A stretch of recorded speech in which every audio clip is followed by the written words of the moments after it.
안녕하세요. 저는 올해로 31살이 된 여자입니다. 얼마 전 2년이란 시간을 연애해온 남자친구와 결혼 이야기가 처음 오가기 시작했어요. 그러면서 남자친구의 부모님을 처음 만나게 되었고요.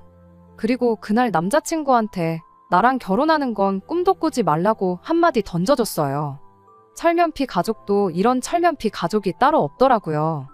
남자친구는 후회할 짓 하지 말라고 하는데 제가 과연 정말로 후회할 짓을 한 건지 여러분들께서 한번 제 이야기 들어봐 주시고 객관적으로 판단 한번 해주세요. 저는 대학교를 졸업하자마자 바로 취직을 했어요. 좀 더 욕심을 내서 취직 준비를 한 1년에서 2년 정도 더 했으면 더 좋은 회사에 들어갈 수 있었을 것 같은데 세상 일이 마음먹은 대로 되지 않는 법인데 혹시 모르는 일이잖아요. 불투명한 미래보다는 확실하게 일찍부터 경력 쌓아서 이직을 할 계획으로 바로 일을 시작했습니다. 지금은 이직을 반쯤 포기한 상태입니다. 이쪽 업계가 인공지능이 발전하면서 안 그래도 부족한 자리가 더 없어졌거든요. 그래도 일한 기간이 길다 보니 연봉은 5천 정도로 저 혼자서 제 입에 풀칠하는 데는 모자람이 없는 만큼 벌고 있네요. 적어도 이 회사에서는 인공지능 때문에 일자리 빼앗길 일은 없으니 확실한 기회가 오기 전까지는 열심히 다니려고 하고 있어요. 남자친구는 저보다 5살이 많습니다.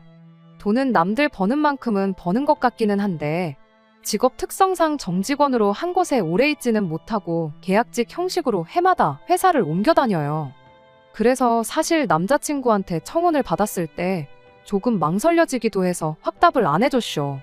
남자친구가 제 말에 결혼하고 나면 계약직 생활도 청산하고 당장 벌이가 줄더라도 정직원으로 뽑아주는 회사에 들어가겠다고까지 했지만 말씀드렸다시피 세상 일이 마음먹은 대로 되는 게 아니잖아요. 그래서 계속 대답을 미루고 있었어요. 그런데 하루는 남자친구가 그럼 그러지 말고 일단 자기 부모님부터 만나보면 어떻겠냐는 이야기를 꺼내왔습니다. 아직 결혼한다고 확답도 하지 않았는데 부모님을 만나보라니 그게 대체 무슨 경우냐 했더니 자기 부모님 만나보면 제 생각이 달라질 거라고 이야기를 하더라고요. 몇 번을 거절했지만 남자친구가 집요하게 똑같은 말을 해오는 바람에 결국 제가 두 손 두 발 다 들고 알겠다고 한번 만나는 보겠다고 했습니다. 자리를 만든다기에 저는 당연히 어디 적당한 곳을 예약해두었을 줄 알았거든요. 그런데 남자친구 손에 이끌려 도착한 곳은 다른 곳이 아니라 바로 남자친구의 부모님 집이었습니다. 한 번만 제발 만나보라고 해서 가벼운 마음으로 나가기로 했던 자리였는데 대뜸 집으로 데려가니까 이게 결혼 준비를 하는 거나 마찬가지인 거 아닌가 하는 생각이 들었어요. 그렇게 생각하니 갑자기 그 자리가 불편하고 부담스럽기 짝이 없었습니다. 그래도 남자친구 아파트 현관에 들어서기 직전에 아무리 제가 집에서 만나는 것도 몰랐고 결혼할 생각이 없었다고 해도 빈손으로 가는 건 조금 아니다 싶다는 생각이 들었습니다.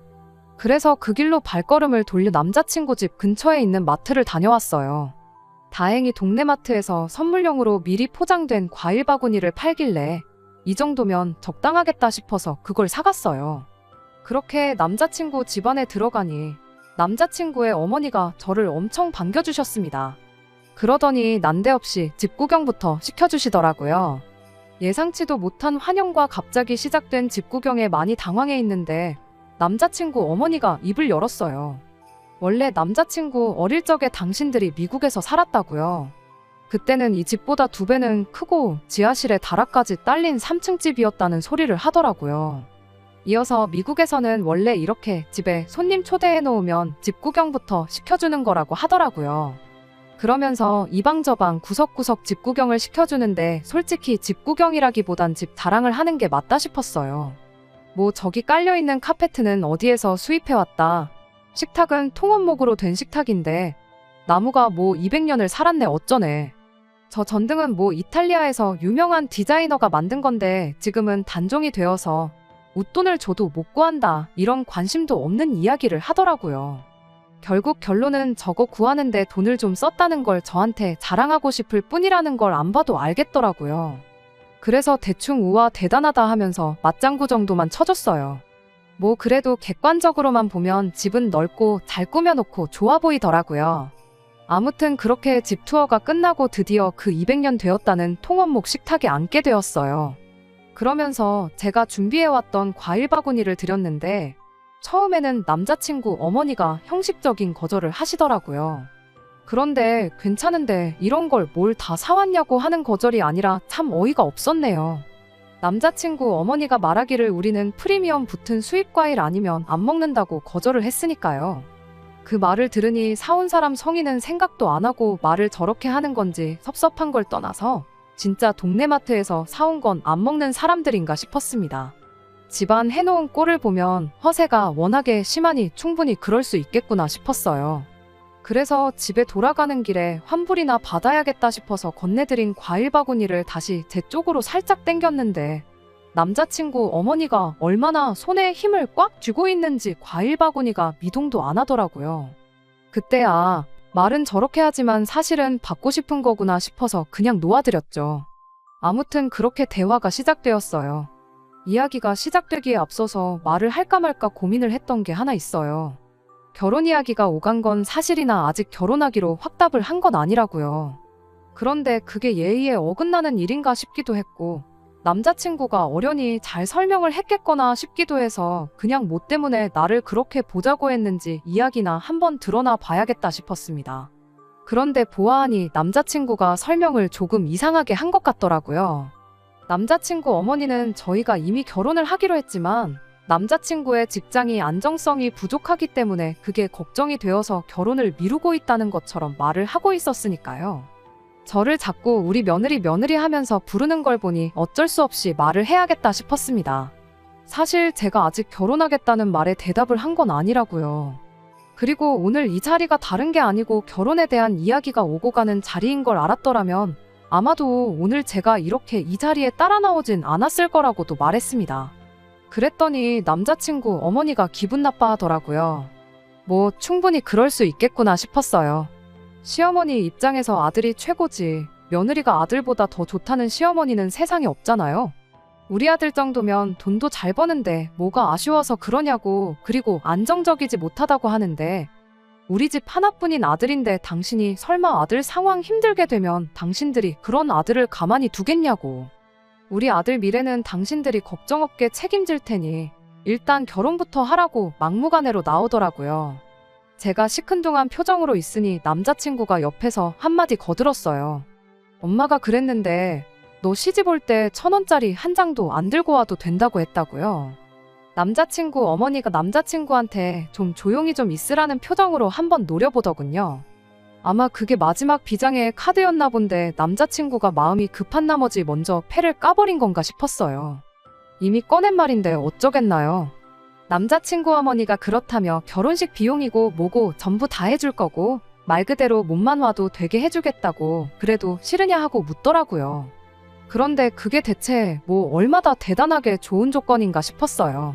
제가 모아놓은 돈이 1억 정도 있는데 어차피 결혼하면 부부가 둘이 같이 경제공동체가 되는 거 아닌가요?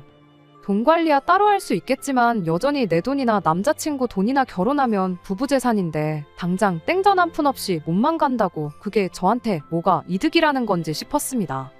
그래서 그건 지금 당장 대답할 수 있는 게 아닌 것 같다고 했어요.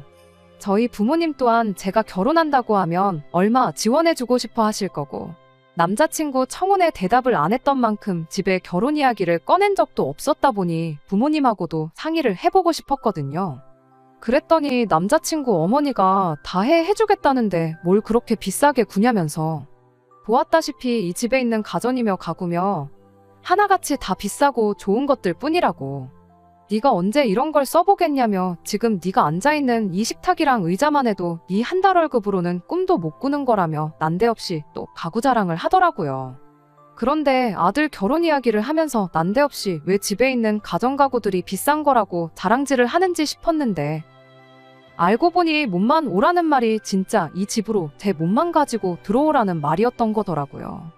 뭐 비싼 식탁에서 밥 먹으면 보리밥이 쌀밥이 되고 돼지고기가 소고기가 되나요? 비싼 가구 쓰게 해줄 테니 결혼해서 당신들 모시고 살라는 사람은 세상에 또 처음 봤어요. 안 그래도 결혼 생각이 없었는데 저렇게 나오니 더더욱이 결혼을 하고 싶은 생각이 사라졌습니다. 그래서 여지껏 빙 둘러 말했는데 그냥 이제는 진짜 아닌 것 같아서 단호하게 말했어요. 저는 절대로 결혼할 생각이 없으니 앞으로 무슨 말을 하셔도 제 마음이 변하는 일은 없을 거라고 딱 달라 말했습니다. 대체 어디에 뭘 믿고 저러는 건지는 모르겠는데 저한테 뭐가 마음에 안 들어서 결혼을 안 한다고 묻더라고요.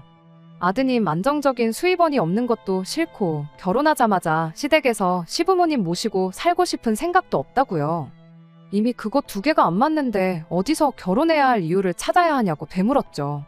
그랬더니 남자친구 어머니가 어이없다는 듯이 외아들 집안에 시집 오고 싶으면 모시고 사는 건 당연히 각오해야 하는 거 아니냐고 하더라고요. 남자친구 수입이 불안정한 건 자기들 돈이 많으니까 걱정할 필요가 없다는 겁니다.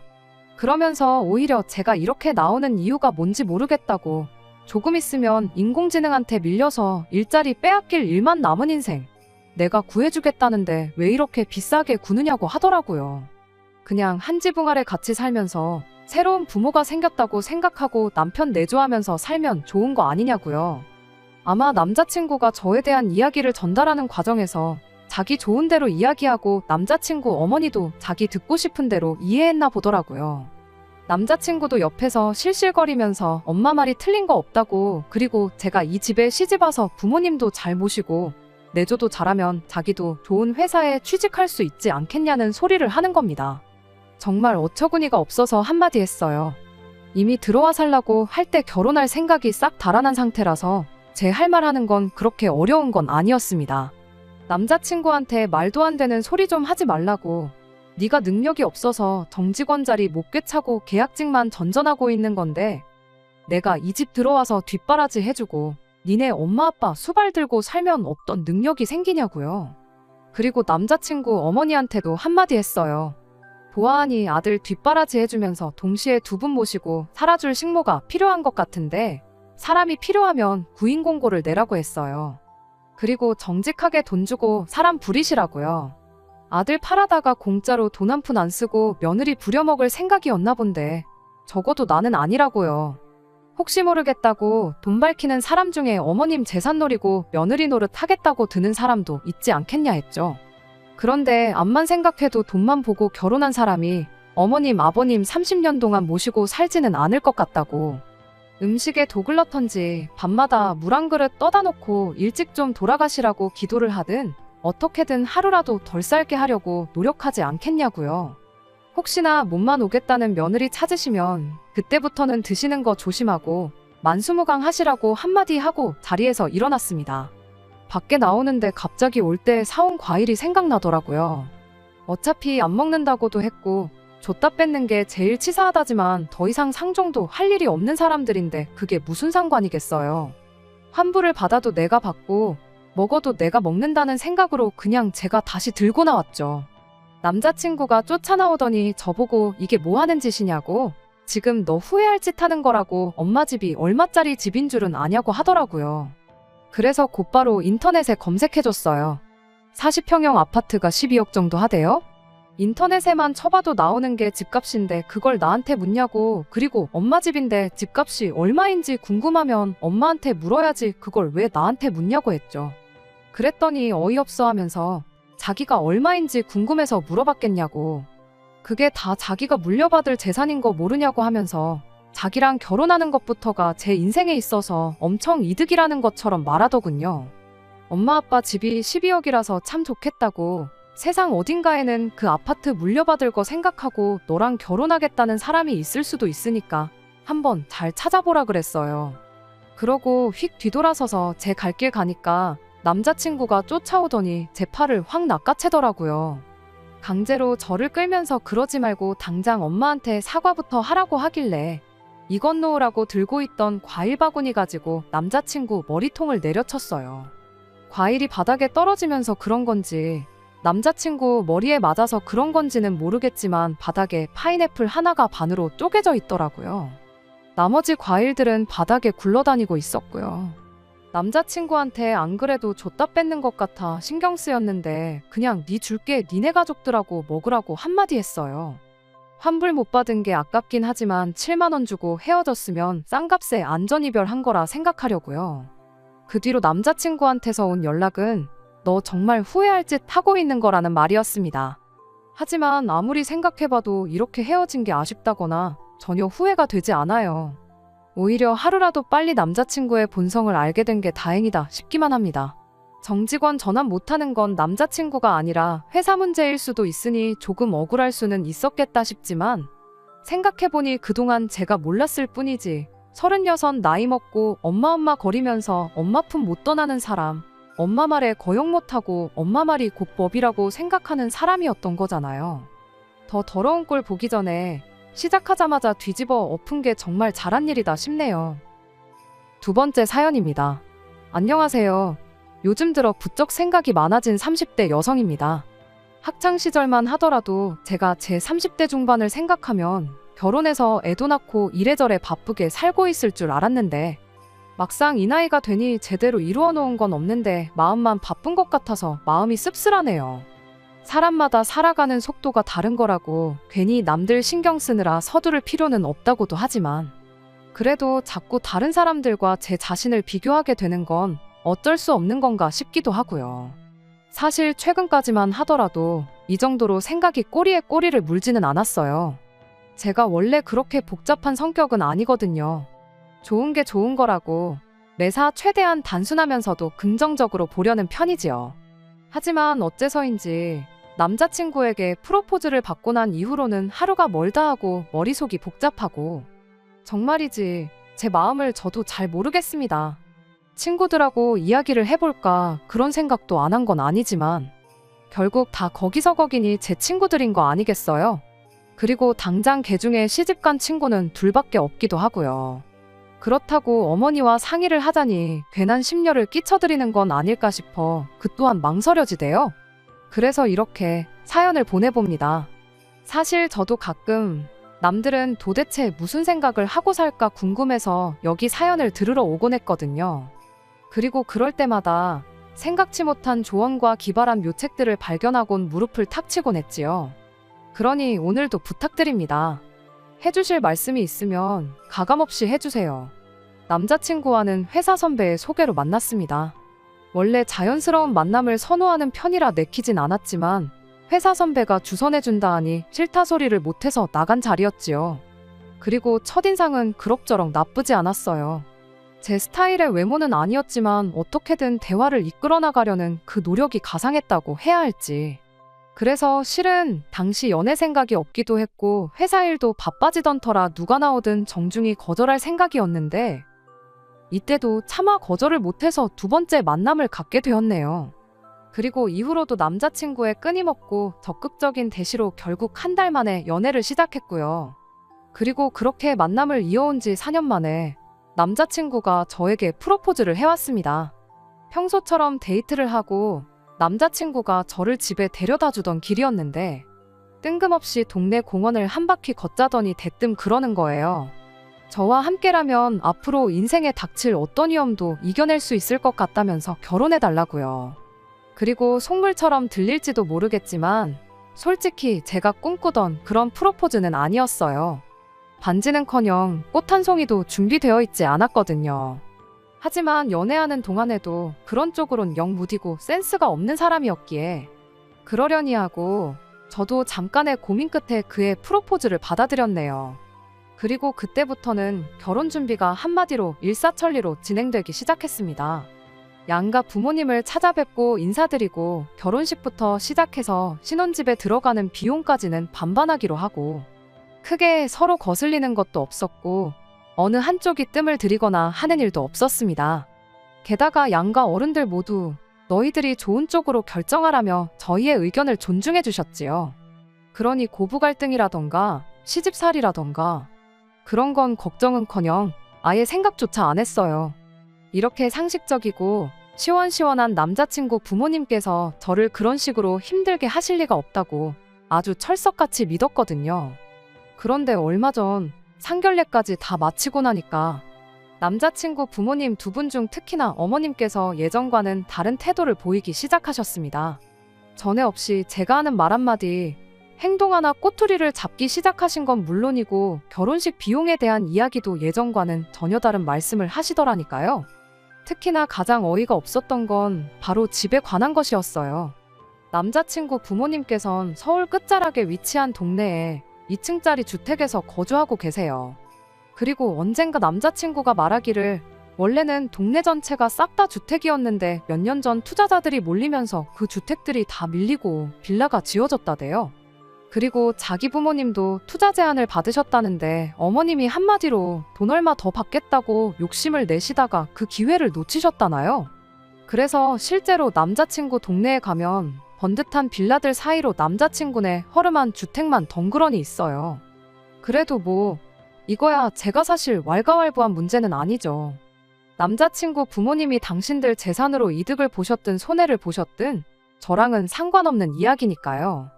그런데 그러면 제가 왜 저희 결혼을 앞두고 집이 문제라고 하냐. 그건 바로 어머님이 저희더러 들어와 살라고 하셨기 때문입니다. 말씀드린 대로 남자친구네 주택은 2층짜리로 남자친구네는 1층에서 거주를 하고 2층은 세를 주고 있었어요. 그런데 이제 2층이 계약이 끝나면서 나가겠다고 하니까 저희더러 2층에서 살라고 하셨던 거죠.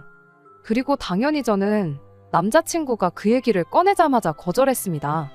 저희 회사에서 먼 것도 먼 거지만 아무리 남자친구 부모님이 좋은 분들이라고 해도 위아래로 살고 싶은 생각은 없었으니까요. 그래서 남자친구한테 싫다고 했어요. 부모님께도 잘 말씀드리라고 했고요. 그런데 이튿날 남자친구가 하는 말이 말씀드렸는데 무척 섭섭해 하시더라면서 들어와서 사는 게 아니면 결혼 비용도 지원을 못 해주시겠다고 하더라나요. 그런 게 어딨냐고 따졌지만 남자친구는 우리가 돈을 맡겨놓은 것도 아닌데 어쩌겠냐는 식이었지요.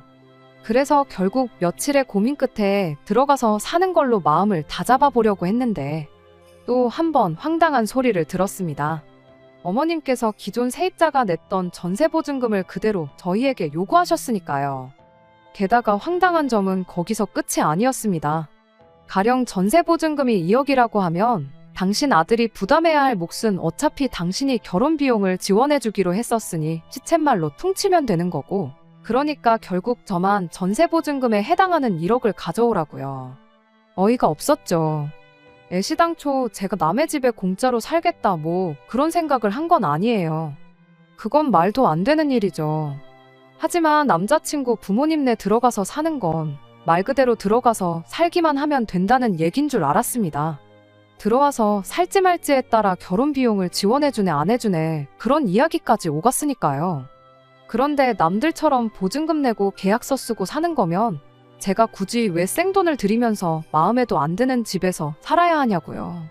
그러니 제 입장에선 지금 나를 가지고 노는 건가 싶더라니까요. 물론 서울에서 집을 구하는 게 얼마나 힘든 일인데 그렇게라도 해주는 게 어디냐 하는 분들도 분명히 계시겠지만 그래도 저한테는 말이 안 되는 일이었어요. 이치에도 안 맞고 상식에도 어긋나는 일이었달까요? 게다가 그 집에 더더욱 들어가 살기 싫었던 이유는 저도 몰랐는데 남자친구 부모님이 얼마 전 남자친구의 외조부모님까지 모시고 살기 시작했다대요. 원래는 두 분 다 요양원에 계셨는데 얼마 전 주택 지하를 사람이 살 수 있게끔 고치시고는 모시고 오셨다고요. 그러니 제가 같이 살게 되면 그분들 수발을 과연 누가 들게 될까요? 장담컨대 머지않아 전부 다 제 일이 되고 말겠죠. 그리고 뭐 그 밖에도 남자친구의 외가 친척들이 차로 20분 거리에 살고 있다는 점도 마음에 걸렸습니다. 이모님 삼촌은 물론이고 남자친구의 시집간 누나도 차로 40분이면 갈 수 있는 거리에 살고 있어요. 한마디로 집성촌이 따로 없달까요. 그리고 제 예상대로 남자친구를 떠보니 자기는 뭐 회사 생활로 바빠서 자주 빠지긴 하는데 그래도 이제 할머니 할아버지까지 오셨으니 예전보다 더 자주 모이지 않겠냐대요. 참고로 남자친구네가 주택이다 보니 앞에 코딱지만 하긴 해도 나름 마당이 있어요. 그리고 그 마당에서 종종 모여 고기도 구워 먹고 그런다는 걸 상견례 자리에서 남자친구 어머님이 자랑하듯 하시는 말씀을 듣고는 알게 됐지요.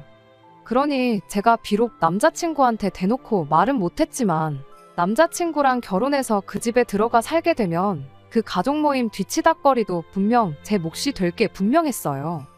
그래서 남자친구한테 역시 들어가서 사는 건 무리라고 했습니다. 진짜 백번양보에서 당신 누나처럼 너무 멀지 않은 곳에 신혼집을 구하는 거면 모를까. 한 집에선 같이 못 산다고요. 그랬더니 남자친구가 한 집이 아니고 1층, 2층으로 나눠져 있는데 도대체 뭐가 문제냐며 짜증을 내더니 그럼 결혼 비용은 못 받는 줄 알랍니다. 그리고는 자기는 도무지 어떻게 어머님한테 말씀을 드려야 할지 모르겠다면서 저더러 그냥 좋은 게 좋은 거라고 좀만 양보 좀 해주면 안 되냐는데 제가 정말 괜한 걱정으로 쓸데없이 고집을 부리고 있는 걸까요? 그리고 솔직히 결혼 비용은 그래도 어떻게든 받고 싶습니다. 저희 부모님이 해주시는 만큼 남자친구도 해오는 게 맞다고 생각해요. 아무리 남자친구를 사랑한다고는 해도 저 혼자 바리바리 싸가는 결혼은 하고 싶지 않은 게 솔직한 심정이에요. 정말 어디다 말도 못하겠고 골치만 아프네요. 안녕하세요. 얼마 전 남자친구 어머님의 억지에 골머리가 썩는다던 여자입니다. 잘 지내셨나요? 저는 잘 지내지 못했어요. 왜냐하면 결국 파혼하기로 했거든요. 파혼을 하고 나니 알터니가 쑥 빠진 것처럼 속 시원하면서도 한편으론 씁쓸한 마음도 듭니다. 파혼 자체를 후회해서가 아니라 지난 세월에 대한 허탈함 때문이겠지요. 아무튼 파혼을 하게 된 이유를 말씀드릴게요. 남자친구는 계속해서 도대체 어머님께 어떻게 말씀을 드려야 할지 모르겠다며 저를 압박해왔습니다. 마치 제가 이기적이고 계산적이라서 일을 어렵게 만든다는 식으로 한마디로 저를 나쁜 여자로 몰고 가기 시작했지요. 그리고 상황이 그러다 보니 결혼 이야기도 갑자기 진행이 안 되고 모든 게 지지부진하게 흘러가기 시작했어요. 그러니 저희 부모님도 답답해하시고 당사자인 저도 너무 골치가 아프더라고요. 원래 제가 또 성격이 어떤 일이든 한번 시작하면 어떤 식으로든 빨리 결과를 봐야 하는 사람이기도 합니다. 그래야 또 다른 일을 할 수 있으니까요. 그래서 이대로 가다간 죽도 밥도 안 되겠구나 싶어서 제가 직접 남자친구 어머님을 만나 뵙기로 했어요. 가서는 제 의견을 정확히 전하려고요. 그리고 그렇게 남자친구 집에 도착을 했는데 남자친구가 어머님한테 어느 정도 운은 띄워놨었는지 어머님의 표정이 영 좋지만은 않으시대요. 저를 좀 못마땅하게 보시는 눈빛이셨달까요? 그리고 가방을 내려놓고 제가 자리에 앉기가 무섭게 어머님께선 도대체 왜 2층에 들어와 살기가 싫은 거냐며 물으셨어요. 마음 같아선 정말 몰라서 이러세요 하고 싶었지만 차마 그럴 순 없잖아요. 그러니 최대한 애둘러서 말씀드렸습니다. 출퇴근 문제도 있고 뭐 그런 식으로요. 하지만 어머님께선 모르시는 게 아니셨어요. 제 손을 꼭 잡으시곤 제 마음 다 안다며. 나도 시집살이를 해봤는데 왜 모르겠냐. 시부모랑 한 집에 산다는 게 결코 쉬운 일은 아니다. 하지만 또 덧붙이시기를 그렇지만 지나고 나니 다 피가 되고 살이 되는 시간이었답니다. 그리고는 여자는 결혼하면 출가 외인이란 말이 그냥 있는 게 아니라며 원래 결혼하고 어느 정도는 시댁에서 같이 살아야 되는 게 맞다고요. 그리고 저는 솔직히 어머님이 하시는 말씀이 전혀 귀에 들어오지가 않아서 그냥 바닥만 보고 있었어요. 그랬더니 어머님께서 당신이 설마 당신 아들을 평생 품에 끼고 살겠냐고 때가 되면 독립시켜줄 거니 걱정하지 말라대요. 그래서 제가 그때가 언제냐고 여쭤봤어요. 막말로 그 언젠가가 하루가 될지 10년이 될지는 아무도 모르는 거니까요. 그랬더니 정확히 언제다 라고 약속은 못 해주신답니다. 다만 옛말에 며느리는 벙어리로 3년, 장님 3년, 귀머거리 3년은 살아야 한다지 않냐며. 그런 말처럼 제가 시댁에서 같이 살면서 가풍도 배우고 진정한 며느리로 거듭나면 그때 독립을 시켜주시겠다나요? 어이가 없어서 말 그대로 입이 다물어지질 않았어요. 와, 요즘에도 그런 생각을 하는 사람이 있다니. 놀랍고 신기하고 그런 사람이 내 결혼 상대의 어머님이란 사실이 소름이 끼칠 뿐이었지요. 그래서 결국 저도 듣다 못해 한마디 했습니다. 그럼 어머님은 아무래도 진정한 며느리로서 거듭나지 못하신 것 같다고요. 시할머님한테 시집살이까지 겪으셨다면서 어째서 지금 어머님 부모님을 모시고 사시냐고. 게다가 제가 알기로 아버님 형제분들은 다들 지방에 계시는데 어머님은 형제자매분들이 다 지척에 살고 계시지 않냐. 아니면 혹시 어머님이 저한테 가르쳐 주시려는 가풍이 처가살이 같은 거냐 여쭙습니다. 그리고는 그런 거라면 걱정 마시라고. 어머님 말씀을 듣고 나니 차라리 제가 남자친구랑 저희 부모님 댁에 들어가서 살면 되겠다고요. 저희 부모님 댁에도 남는 방이 하나 있으니 사는 건 걱정 안 하셔도 되고 결혼 비용도 안 해주셔도 된다 했습니다. 저희 부모님은 저희한테 방세 같은 거 받으실 분들은 아니라고요. 그랬더니 그때부터 어머님이 말 그대로 눈을 희번덕거리시면서 저더러 미쳤냐입니다. 어디라고 말을 그따위로 하냐면서 저더러 니네 엄마가 너를 그따위로 가르쳤냐는데. 그래서 저희 부모님은 저한테 부당한 대우를 받을 땐 참지 말라고 가르치셨다고 했어요. 그리고는 어머님께는 그러는 어머님은 가정교육을 제대로 못 받으신 거냐 아니면 시집살이 당하시는 동안 제대로 깨달으신 게 없으신 거냐 받아쳤거든요. 그랬더니 말 그대로 개거품을 무시고는 당신 아들하고 결혼할 생각이면 꿈깨랍니다. 저 같은 며느리 당신이 절대 허락 못한다고요. 그래서 저도 보란듯이 앞에서 깔깔 웃으며 그것 참 다행이라고 했어요. 저야말로 어머님 아들 같은 남자하고 결혼할 생각은 이제 눈꼽만큼도 없는데 또 구질구질하게 매달리고 그러면 어쩌나 걱정이 많았다고. 그러니까 혹시나 어머님 아들이 저한테 그러거든 어머님이 책임지고 떼달라고 했죠. 그리고는 뒤도 안 돌아보고 나오는데 남자친구가 쫓아나오면서 제 손목을 쥐더니 이렇게 가면 어떡하냐고. 그래도 일단 어머님한테 사과는 한마디 하고 가랍니다. 안 그러면 자기 엄마 쓰러지신다고. 그러면 진짜 그땐 제가 감당 못할 거라나요? 그래서 내 알바냐고 감당할지 못할지는 두고 보면 알겠지 하곤 남자친구 손을 뿌리쳤어요. 그리곤 네가 제일 문제라니까. 자기는 지금까지 아무 말도 안 했는데 왜 자기가 제일 문제냐입니다. 그리곤 저더러 정말 바보 같다면서 일단 2층에 들어와서 살다 보면 언젠간 주택 자체가 우리 거가 될 텐데 왜 계산을 못하냐대요? 그래서 계산 잘하는 너나 평생 붙어 살라고 했어요. 우리 거는 개뿔. 그때 가서 또 제 몫이라도 찾으려면 이보다 더한 진흙탕 싸움을 해야 될지도 모르는데 하나를 보면 열을 알고 피는 못 속인다고. 저런 엄마 밑에서 자란 아들이 뻔하잖아요. 아무튼 그렇게 남자친구랑 결국 파혼했고 파혼 자체에 대한 후회는 개미오줌만큼도 없습니다. 지난 세월을 생각하면 솔직히 여러 가지로 여전히 심란합니다만 100세 시대라는데 고값 몇 년 때문에 후회할 결정을 내릴 수는 없잖아요. 마지막으로 강단 있게 행동할 수 있었던 건 제 사연에 관심을 가져주신 여러분들 덕분이었다고 생각해요. 다시 한번 피가 되고 살이 되는 조언을 남겨주셔서 진심으로 감사드리며 앞으로도 살아가는 동안 여기서 얻은 용기와 지혜를 잊지 않겠습니다. 끝까지 들어주셔서 감사합니다. 오늘의 사연은 여기까지입니다. 구독과 좋아요, 알람 설정 부탁드리고 더 좋은 사연으로 다시 찾아뵙겠습니다. 감사합니다.